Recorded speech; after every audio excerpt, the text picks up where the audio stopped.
खास कार्यक्रमात मी मधुरा तुमचं मनापासून स्वागत करते आणि ह्या कार्यक्रमाच्या माध्यमातून आपण बालसंगोपन ते करिअर आणि बँकिंग ते व्यवसाय अशा विविध टप्प्यांचा वेध घेत असतो आणि आज आपण स्टडी MBBS इन रशिया या विषयावर चर्चा करणार आहोत आणि ह्याबद्दल मार्गदर्शन करणार आहेत या विषयातील तज्ञ डॉक्टर अमित कांबळे। विषयाकडे वळण्यापूर्वी मी अमित सरांचं ह्या आमच्या स्टुडिओमध्ये स्वागत करते। नमस्कार अमित सर। नमस्कार। अमित सरांची थोडक्यात ओळख करून द्यायची झाल्यास डॉक्टर अमित कांबळे हे एके एज्युकेशनल कन्सल्टन्सीचे चेअरमन आणि MD आहेत। रशियातील वोल्गोग्राड युनिव्हर्सिटीमधून त्यांनी आपलं मेडिकलचं शिक्षण स्वतः घेतलंय। 16 वर्ष रशियात राहून ते आलेत आणि शिवाय ते स्वतः विद्यार्थ्यांसाठी 6 महिने रशियात राहून त्यांची संपूर्ण काळजी घेत असतात। तर डॉक्टर कांबळे हे 30 देशांहून अधिक आणि 5 खंडांमध्ये स्वतः प्रवास करून सखोल असा अनुभव त्यांनी घेतलेला आहे। त्यामध्ये अमेरिका, युरोप, ऑस्ट्रेलिया, आफ्रिका आणि आशिया खंडाचा समावेश आहे। आतापर्यंत AK broad medical educational consultant in India म्हणून त्यांचं नावलौकिक आहे। तसंच most promising overseas medical education consultant in India हा पुरस्कारही एके एज्युकेशनलला प्राप्त झालेला आहे। चला तर रशियातील एकूणच MBBS आणि मेडिकलच्या संधींविषयी अधिक चर्चा करूयात डॉक्टर कांबळे यांच्याशी। डॉक्टर पुन्हा एकदा स्वागत आहे आणि अर्थातच आपण रशियाबद्दल बोलतोय। रशिया आणि आपले भारताचे संबंध खूप चांगले आहेत। रशियामध्ये जाऊन मेडिकलचं शिक्षण का घ्यावं आणि आता ती का गरज वाटते त्याबद्दल काय सांगाल? सगळ्यात पहिलं मॅडम की G24 तासचं मी हार्दिक अभिनंदन करतो की हा अवेअरनेसचा कार्यक्रम आणि त्यासाठी त्यांनी आम्हाला इन्व्हाइट केलं म्हणून थँक्यू सो मच। कालच आपल्याला माहिती आहे की CETचा निकाल लागलेला होता। जे विद्यार्थी पास झालेले आहेत त्यांचं देखील अभिनंदन, पण निकाल कमी लागलेला आहे। पण म्हणजे अतिशय कमी निकाल आहे आणि त्याच्यामुळं बरेच विद्यार्थी नाराज झालेले आहेत, पालक नाराज झालेले आहेत। तर ही एक अपॉर्च्युनिटी आहे कारण रशियामध्ये जो जाणारा विद्यार्थी आहे त्याला कुठल्या प्रकारचे डोनेशन्स द्यावे लागत नाहीत कारण युनिव्हर्सिटीज तिकडच्या गव्हर्नमेंटच्या युनिव्हर्सिटीज आहेत, म्हणजे शासकीय विद्यापीठ आहेत। त्याचप्रमाणे कुठल्याही प्रकारची CETची अट नाहीये। म्हणजे 12वी सायन्समध्ये एका विद्यार्थ्याला जर 50% अधिक जर मार्क असले तर त्याचा प्रवेश तिथं आपण करू शकतो। CETची गरज नाहीये, NEETची गरज नाहीये। शिवाय त्याला डायरेक्ट मेडिसिनची अपॉर्च्युनिटी मिळते। म्हणजे आपल्याकडे पॅटर्न कसं आहे की bachelor of medicine, bachelor of surgery, पण तिथं त्याला जी पदवी मिळणार आहे त्याला मिळणार आहे डॉक्टर ऑफ मेडिसिन। म्हणजे ती इंडियाची इक्विव्हॅलंट ही डिग्री त्याला मिळते। जो अभ्यासक्रम आहे तो इंग्लिश मध्ये असणार आहे। शिवाय वर्ल्ड हेल्थ ऑर्गनायझेशन त्याचप्रमाणे मेडिकल काउन्सिल ऑफ इंडिया मान्यताप्राप्त विद्यापीठांमध्ये त्याला शिकायची संधी देखील मिळणार आहे। आणि म्हणून जर इथं ऍडमिशन होत असेल, ऑफकोर्स इथं त्यांनी ऍडमिशन घेऊ शकतात, बट जर काही कारणास्तव इथं ऍडमिशन शक्य नसेल तर अवश्य रशियामध्ये त्यांनी जाऊन त्यांचं स्वप्न साकार करू शकतात। बरोबर, म्हणजे डॉक्टर होण्याचं स्वप्न आपण रशियामध्ये जाऊनही साकार करू शकतो। आणि एकूणच रशियातल्या शिक्षण पद्धतीबद्दल देखील मला तुमच्याकडनं जाणून घ्यायचे, पण तत्पूर्वी जेव्हा सेंट्रल युरोपचा आपण विचार करतो तेव्हा एक प्रतिष्ठित अशा युनिव्हर्सिटीज खरं तर इथे बघायला मिळतात। मात्र नेमक्या ह्या युनिव्हर्सिटीजच्या मध्ये ऍडमिशन घेताना पालकांनी किंवा त्या विद्यार्थ्यांना तुम्ही काय माहिती द्याल? कारण की अनेकदा असं होतं की कुठेतरी गफलत होते ऍडमिशन घेताना, त्याविषयी काय सांगाल? सगळ्यात महत्वाचं की जो युरोपच्या जवळचा पार्ट आहे त्याला आपण युरोपियन पार्ट ऑफ रशिया म्हणतो। त्याच्यात आमच्या ज्या कॅपिटल्स आहेत, 4 रशियाच्या प्रमुख कॅपिटल्स आहेत, मॉस्को, सेंट पीटर्सबर्ग, त्याचप्रमाणे कझान ही रशियाची 3rd कॅपिटल आणि निझनी नोव्हगोरोद ही 4th कॅपिटल आहे। तर ह्या कॅपिटल्समध्ये असणारे आता मॉस्कोमध्ये 2 युनिव्हर्सिटीज आहेत, म्हणजे Moscow medical university after Sechenov, त्याचप्रमाणे people friendship university of Russia. कझानमध्ये 2 युनिव्हर्सिटीज आहेत, कझान स्टेट मेडिकल युनिव्हर्सिटी आणि कझान फेडरल युनिव्हर्सिटी आणि निझनी नोव्हगोरोद स्टेट मेडिकल अकॅडमी। ह्या युनिव्हर्सिटीज कॅपिटल मध्ये आहेत। त्याचप्रमाणे वर्ल्ड रँकिंगमध्ये आणि रशियन रँकिंगमध्ये हे टॉप 5 युनिव्हर्सिटीज आहेत ज्याच्यामध्ये आम्ही आमच्या विद्यार्थ्यांना प्रवेश देतो। कारण बाकीचे युनिव्हर्सिटीज आहेत मग ते कुठं तर स्मॉल सिटीज किंवा खेड्यापाड्यात असतात आणि दूर देखील आहेत। So it is always better to be in central part and in the capital. कारण इन्फ्रास्ट्रक्चरचा पण फार महत्वाचा इश्यू येत असतो तिथं, म्हणून कॅपिटलमध्ये शिक्षण घेण्यात कायम फायदा असतो। अर्थातच आणि ह्या संदर्भात एके एज्युकेशनल कन्सल्टन्सी नेहमीच विद्यार्थ्यांना मार्गदर्शन करत आलेली आहे। त्याचबरोबर एक महत्वाचा प्रश्न तो म्हणजे आता तुम्ही सांगितलात की नेमका कुठे प्रवेश करावा, कुठे प्रवेश घ्यावा आणि ह्यामुळे फसगत होणार नाही याकडे देखील तितकंच लक्ष देणंही आताच्या परिस्थितीत आवश्यक झालेलं आहे। कारण की शिक्षणाचा वाढता खर्च आपण बघितला तर कुठे नेमकी शिक्षण घ्यावं आणि कशा पद्धतीचं आपल्याला शिक्षण मिळणार आहे हे देखील तितकंच महत्वाचं आहे। आणि एके एज्युकेशनल कन्सल्टन्सी त्यासाठी खास विद्यार्थ्यांना आणि त्यांच्या पालकांना देखील मार्गदर्शन करत आलेली आहे. एकूण युनिव्हर्सिटीमध्ये जेव्हा प्रवेश करण्याची वेळ येते तेव्हा तुम्ही विद्यार्थ्यांना काय सल्ला द्याल आणि कोणती युनिव्हर्सिटी निवडावी ह्याविषयी काय सांगाल? प्रत्येक युनिव्हर्सिटी जी युरोपियन पार्टमध्ये आहे आणि कॅपिटलमध्ये आहे त्याचे जे टर्म्स अँड कंडिशन्स आहेत किंवा एलिजिबिलिटी क्रायटेरिया जे आहे 50%हून अधिक जर मार्क असले तर त्यांचं ॲडमिशन होऊ शकतं. कझान स्टेट मेडिकल युनिव्हर्सिटीमध्ये जी अट आहे दॅट इज 65% आणि मोर मार्क्स. आता सगळ्यात महत्त्वाचं जे आहे की सल्ला जर विचारला तर जर तुम्हाला 50% मार्क असतील तर ऑफकोर्स तुमचं ॲडमिशन ह्या कुठल्याही टॉप युनिव्हर्सिटीमध्ये पॉसिबल आहे.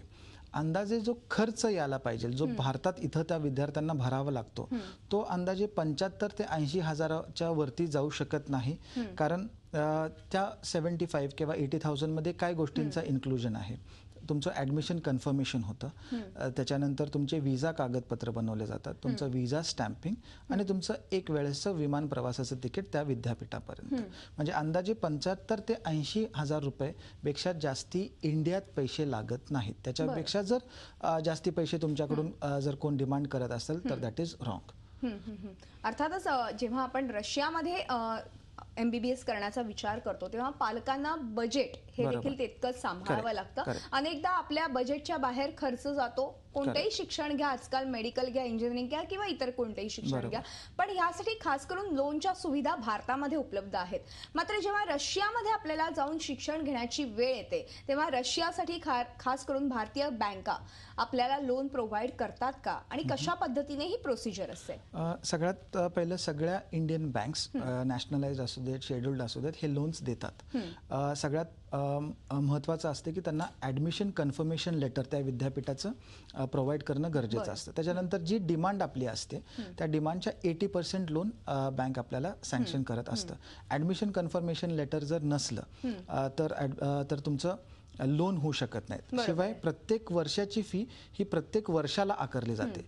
म्हणजे जर विद्यार्थी एखाद्या वेळेस फेल झाला तर लोन तिथं ते डिस्बर्स होत नाही. सो त्यासाठी फार महत्त्वाचं असतं की लोन जेव्हा आपण घेत असतो, कारण लोन जे आहे हे विद्यार्थ्याच्या नावाने असतं आणि त्याचे गॅरंटर त्याचे पेरेंट्स असतात. शिवाय 6 वर्षाची जी काही अमाऊंट आहे ते प्रत्येक वर्षाला भरली जाते. त्याच्यासाठी खास करून ह्या गोष्टीचं लक्ष आपण द्यायला पाहिजे की फीज जी आहे किंवा बाकी हॉस्टेलचे फीज जे आहेत ह्या त्या टाइमला भरणं आवश्यक आहे. आणि शिवाय अंदाजे जो खर्च तुम्ही आता विचारला की किती खर्च येऊ शकतो, तर खर्च अंदाजे 3 ते 4 लाख रुपये हे प्रत्येक वर्षाला. म्हणजे त्याच्यात तुमची कॉलेजची फी आली, तुमची हॉस्टेलची फी आली, मेडिकल इन्शुरन्स आला, वैयक्तिक खर्च आला, जेवणाचा खर्च आला, येण्या जाण्याचं तिकीट, म्हणजे 4 ते 4.25 लाख जर रुपये आपण पकडले तर एका चांगल्या युनिव्हर्सिटीमध्ये 6 वर्षासाठी आपल्याला 22 ते 24 लाख रुपयेपर्यंत लागू शकतात. बरोबर आहे. अर्थात म्हणजे हा खर्च साधारणतः पालकांनी लक्षात घेतला पाहिजे. बँकेकडे लोनची उपलब्धता असते आणि अर्थातच बँक प्रोव्हाइडही करते आपल्या विद्यार्थ्यांसाठी. तर नक्कीच त्यासाठी देखील एके एज्युकेशनल कन्सल्टन्सी प्रयत्नशील असते आपल्या सगळ्या विद्यार्थ्यांना या संदर्भातही माहिती देण्यासाठी. त्याचबरोबर एक महत्त्वाचा प्रश्न म्हणजे मगाशी तुम्ही उपस्थित केला, राहण्याची सोय त्याचबरोबर सुरक्षितता हा एक महत्त्वाचा मुद्दा आहे. कारण की आजकाल मुली देखील परदेशात शिक्षण घेण्यासाठी जातात. मुलींना देखील सुरक्षितता फार महत्त्वाची आहे. त्याविषयी काय सांगाल? आणि राहण्याची सोय एकूणच मेस वगैरे इतर काही गोष्टी आहेत का त्याविषयी? सोय प्रत्येक युनिव्हर्सिटीजला हॉस्टेल्स आहेत, पण आपल्यासारखे सेपरेट हॉस्टेल्स मुलींना किंवा सेपरेट हॉस्टेल्स मुलांना असं नसतं. सेपरेट फ्लोर्स असतात, मुलींचे सेपरेट फ्लोर्स असतात, मुलांचे सेपरेट फ्लोर्स असतात. ॲडिशनल त्यांना अटॅच टॉयलेट बाथरूम्स असतात, किचन्स अटॅच्ड असतात. आणि सगळ्या ठिकाणी हे जे प्रिमायसेस आहेत दे आर सिक्युअर. म्हणजे पोलीस कंट्रोल किंवा वॉर्डन्स किंवा क्लोज सर्किट कॅमेराज ह्या सगळ्या ठिकाणी असतात.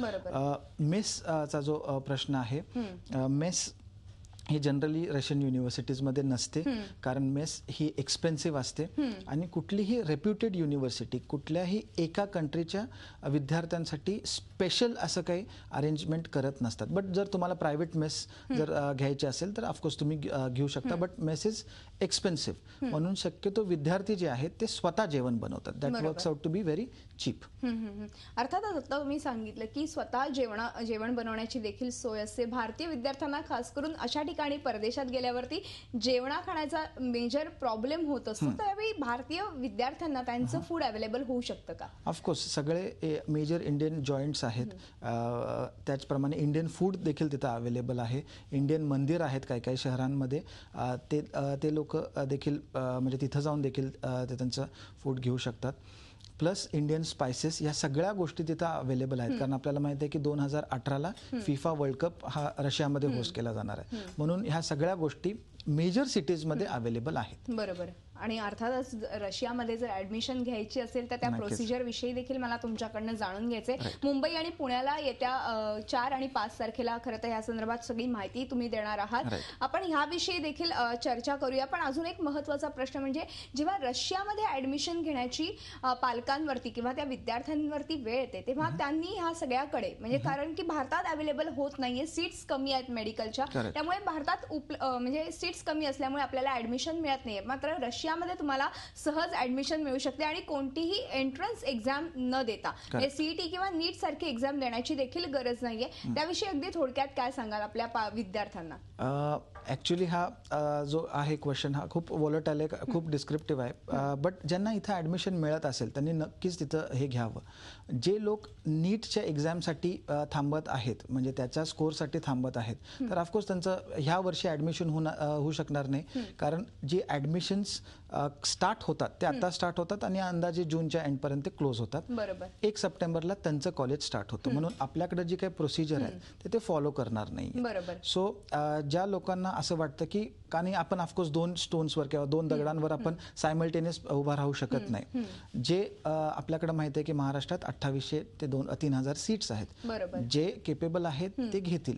बट असं जर आपल्या मनात असलं की बाबा आता आम्ही इथं एक 75,000 रुपये भरतो आणि नीटला जर आमचा स्कोर लागला तर आम्हाला पैसे परत मिळतील का, असं होणार नाहीये. कारण ऑलरेडी तुम्ही तिथं त्यांच्या गव्हर्नमेंटमध्ये ऑलरेडी तुमची एक सीट तुम्ही बुक केलेली आहे आणि ऐन वेळेस म्हणजे आपल्याला माहिती आहे की नीटचा निकाल हा ऑगस्टच्या लास्ट वीकला असणार आहे आणि सप्टेंबरला तर कॉलेज स्टार्ट होणार आहे. आणि जर आपण ते प्रोसिजर्स नीट केलं नाही तर आपल्याला आपला प्रवेश तिथं देखील नीट होणार नाही. सो जे इथं कॉन्फिडंट आहेत, ज्यांना इथं ऍडमिशन मिळत आहेत, त्यांनी हा मार्ग न वापरलेला बरा. कारण this is always a second option. First option जर तुम्हाला इंडियात मिळत असेल प्लीज टेक, नसेल तर हा एक ऑपॉर्च्युनिटी आहे. अर्थातच ही ऑपॉर्च्युनिटी खरं तर आपल्या विद्यार्थ्यांनी गमवायला नको, कारण की रशियातलं शिक्षणही तेवढ्याच चांगल्या दर्जाचं आहे. स्वतः तुम्ही देखील तिथूनच शिकून आलेला. आपण एक छोटासा ब्रेक घेऊ आणि ब्रेक नंतर अशी चर्चा चालू ठेवूया, पण एका छोट्याशा ब्रेक नंतर. तेव्हा हॅलो 24 तास मध्ये वेळ झाली एका छोट्याशा ब्रेकची. कुठेही जाऊ नका, पाहत राहा आमचा खास कार्यक्रम हॅलो 24 तास.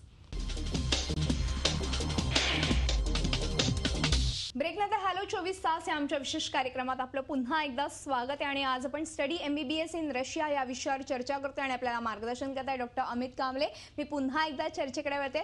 डॉक्टर, अर्थातच मगाशी आपण रशियातल्या MBBS विषयी आपल्या पालकांना आणि विद्यार्थ्यांना सविस्तर माहिती दिली. मात्र अनेकदा असं होतं की आजच्या काळात ना जाहिरातीचं पे फुटलेलं आहे. 12 लाखात MBBS, 9 लाखात MBBS अशा जाहिरात त्या ठिकाणी ऍडमिशन घेण्याचा प्रयत्न करतात. मात्र या जाहिरातींकडे पालकांनी कितपत ऑथेंटिसिटीने बघितलं पाहिजे किंवा कितपत चाचपडून बघणं आत्ताच्या काळात आवश्यक आहे, ह्याविषयी काय सल्ला द्याल? एकदम सिंपल आहे हे सगळं. जर आपण 9 लाखात किंवा 10 लाखात MBBS जर करत आहोत म्हणजे काय की प्रत्येक वर्षाची जी फी आहे ती किती असणार आहे? 1 लाख रुपये असणार आहे अंदाजे. आपण पकडूया 1 लाख किंवा 1.25 लाख. म्हणजे काय होतं की 6 वर्षाचा कोर्स हा अंदाजे 9 लाख रुपयामध्ये कंप्लीट व्हायला पाहिजे. म्हणजे एका विद्यार्थ्याचे 10 लाख रुपये आले. ठीक आहे. आपल्याला माहिती आहे की इन्स्टॉलमेंटमध्ये फीस भरायची असते, म्हणजे वर्षाची वर्षाला. म्हणजे हे एजंट काय करतात, 10 लाख रुपये स्वतःकडे घेतात. 10 विद्यार्थ्यांचे झाले 10 लाख. बरोबर. ठीक आहे. म्हणजे 100 विद्यार्थ्यांचे 10 कोटी रुपये झाले. पण त्यांना फी भरावी लागते किती? 1 कोटी किंवा 2 कोटी. म्हणजे विद्यापीठाला मिळाले किती? 2 कोटी. आणि एजंटकडे आले किती? 8 कोटी. म्हणजे असं कधीच होत नसतं. हा सरळ हिशोब आहे. हे लोकांना कळायला पाहिजे. इथं जरी आपण गव्हर्नमेंटमध्ये जर उद्या अशी BJ मेडिकलनी ॲड टाकली किंवा दुसऱ्या कुठल्या तर युनिव्हर्सिटीजनी जे रेप्युटेड आहेत, एम्स असू देत किंवा मोठ्या मोठ्या युनिव्हर्सिटीजची नावं ह्याच्यात का येत नाहीत? म्हणजे जे कझान आहे, मॉस्को आहे, निजनी आहे, हे युनिव्हर्सिटीज का हे होत नाहीत की कुठल्या तरी एका खेडापाड्यातली कुठली तरी एक युनिव्हर्सिटी पकडायची आणि तिथं हा असा प्रचार करायचा. आज आपल्याकडे गव्हर्नमेंट युनिव्हर्सिटीजमध्ये मुलांचं अट्रॅक्शन किंवा पालकांचं अट्रॅक्शन का जास्त असतं? जरी सीट्स कमी असल्या तरी लोक फार पॉझिटिव्ह आहेत, कारण गव्हर्नमेंटमध्ये जेव्हा ॲडमिशन मिळतं इनडायरेक्टली त्यांना पैसे भरावे लागत नाहीत आणि त्याच्यामुळे प्रायव्हेटचा कल तेवढा नसतो. हे एक गोष्ट लक्षात ठेवणं खूप गरजेचं आहे की 10 लाखात MBBS रशियामध्ये शक्य नाही. आणि जरी असलं तरी आपण करिअर निवडताना एकदम पॉझिटिव्हली हे घ्यायला पाहिजे, कारण हा एक सेकंड ऑप्शन आहे आणि त्याच्याबरोबर आपण रिस्क घेऊन उपयोग नाहीये. बरोबर. रिस्क का? कारण आपल्याला इथं आल्यानंतर MCIची स्क्रीनिंग टेस्ट द्यायची आहे. मग जर तुम्ही विचार करा की जर 1 लाखात जर आज MBBS होत असेल तर तो 6 वर्षानंतर जर तो स्क्रीनिंग टेस्ट पास झाला नाही तर त्या डिग्रीचा उपयोग काय? म्हणून जाताना तुम्हाला थोडेसे पैसे जास्त लागतील, पण एक ऑथेंटिक युनिव्हर्सिटीजमध्ये तुम्ही शिका. खरंय, हे महत्वाचं आहे. नक्कीच. आणि AK एज्युकेशनल कन्सल्टन्सी त्यासाठी खास प्रयत्नशील आहे. खाली नंबर्सही AK एज्युकेशनल कन्सल्टन्सीचे जात आहेत. 10वी 11वी 12वी खास करून विद्यार्थ्यांसाठी AK एज्युकेशनल कन्सल्टन्सी याविषयी मार्गदर्शन करत आलेली आहे. अर्थातच सर, स्क्रीनिंग टेस्ट बद्दल आता तुम्ही एक मुद्दा उपस्थित केला. स्क्रीनिंग टेस्ट म्हणजे नेमकं काय असतं आणि जर ह्या टेस्टमध्ये आपण नापास झालो किंवा आपला विद्यार्थी नापास झाला तर ती परीक्षा पुन्हा देता येऊ शकते का आणि त्याची प्रोसिजर नेमकी काय? स्क्रीनिंग टेस्ट ही मेडिकल काउन्सिल ऑफ इंडिया ही एक्झाम कंडक्ट करते ऑन बिहाफ ऑफ राष्ट्रीय परीक्षा बोर्ड, ज्याला आपण नॅशनल बोर्ड ऑफ एक्झामिनेशन्स म्हणतो. की जेव्हा इंडियात परत विद्यार्थी कुठूनही शिकून परत जेव्हा येतो तेव्हा त्याला ही एक्झाम द्यावी लागते. 300 मार्क्सचे मल्टिपल चॉईस क्वेश्चन आन्सर्स असतात आणि त्याचं पासिंग इज 50%. ते झाल्यानंतर त्याला प्रोव्हिजनल रजिस्ट्रेशन मिळतं आणि त्याच्यानंतर काम केल्यानंतर 6 महिने त्याचं प्रोव्हिजनल जे आहे ते परमनंटमध्ये जातं आणि मग तो भारतभरात कुठंही काम करू शकतो. जर एका स्टँडर्ड युनिव्हर्सिटी म्हणजे कझानमध्ये जर आपण विचार केला तर जे टॉपर्स आहेत हे कझान विद्यापीठाचे आहेत. म्हणजे खेड शिवापूरचा आमचा डॉक्टर मिलिंद शिंदे हा 2014चा टॉपर आहे. ह्या वर्षी देखील कझानचा जो रिझल्ट आहे किंवा रशियाचा इन जनरल जर आपण रिझल्ट बघितला तो 7 ते 70% आहे, 60 to 70%, which is very good. बाकीचे जर आपण बघितलं, चायना बघितलं, किर्गिस्तान बघितलं, जॉर्जिया बघितलं, युक्रेन बघितलं, तर तो निकाल तेवढा नाही आहे. कारण ऑलमोस्ट कॅपिटलमध्ये जो इन्फ्रास्ट्रक्चर असणार आहे ते एका विलेजमध्ये किंवा तालुका प्लेसमध्ये किंवा टाउनमध्ये 100% असणार नाही. म्हणजे जर आज आपण एक प्रायमरी हेल्थ केअर सेंटरमध्ये जर आपण काम करत असलो तर एक मल्टीस्पेशल हॉस्पिटल, आपलं जे हॉस्पिटलचं आपण उदाहरण घेऊया किंवा KEM हॉस्पिटलचं घेऊया, तर तेवढं इन्फ्रास्ट्रक्चर त्यांच्याकडे नसणार आहे आणि तेवढा स्कोप विद्यार्थ्यांना नाही मिळणार आहे. म्हणून प्राइस फॅक्टर जी आहे ती फार जपून तुम्ही डिसिजन घ्या. बरोबर आहे. अर्थातच आपण अजून बरेच प्रश्न मला तुम्हाला विचारायचे आहेत आणि येत्या 4 आणि 5 तारखेला मुंबईतल्या दादर आणि पुणे इथे तुमचं खास करून ह्या विद्यार्थ्यांसाठी एकूणच मार्गदर्शन असणार आहे. त्यावेळेस त्या विद्यार्थ्यांनी काय काय डॉक्युमेंट्स आणायचे ते देखील आपण विद्यार्थ्यांना आपण सांगूया, पण एका छोट्याशा ब्रेक नंतर. तेव्हा हॅलो 24 तास मध्ये वेळ झाली एका छोट्याशा ब्रेकची. कुठेही जाऊ नका, पाहत राहा आमचा खास कार्यक्रम हॅलो 24 तास.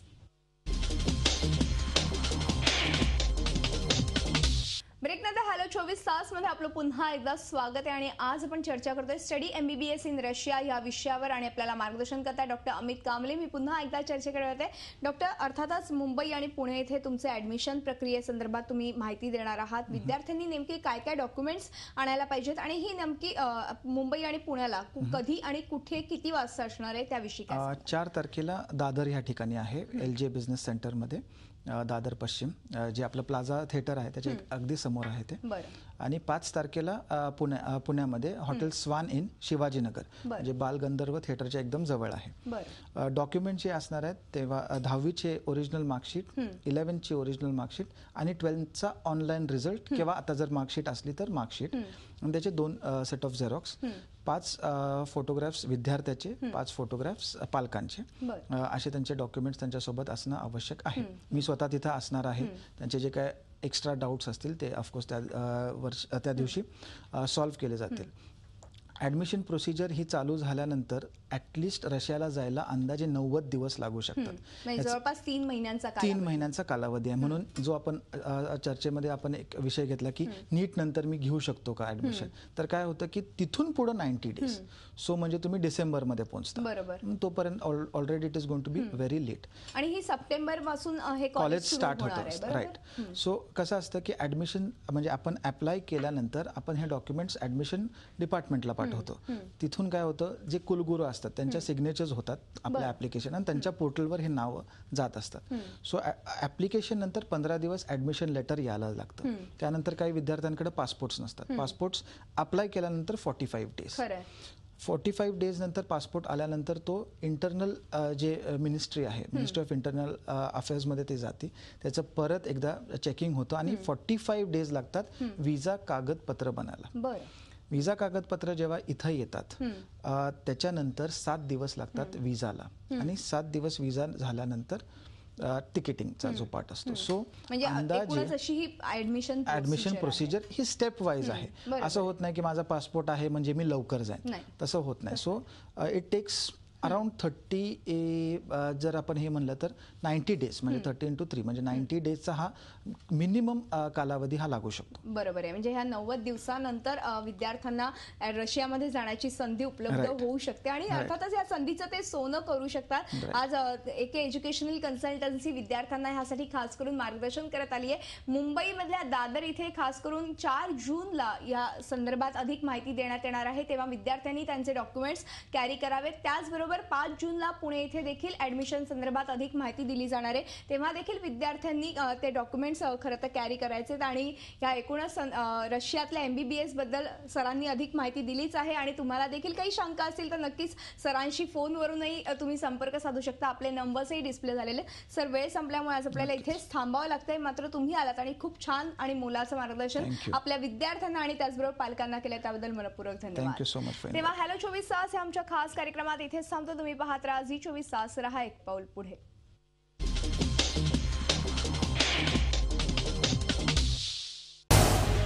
झी 24 तास, रहा एक पाऊल पुढे.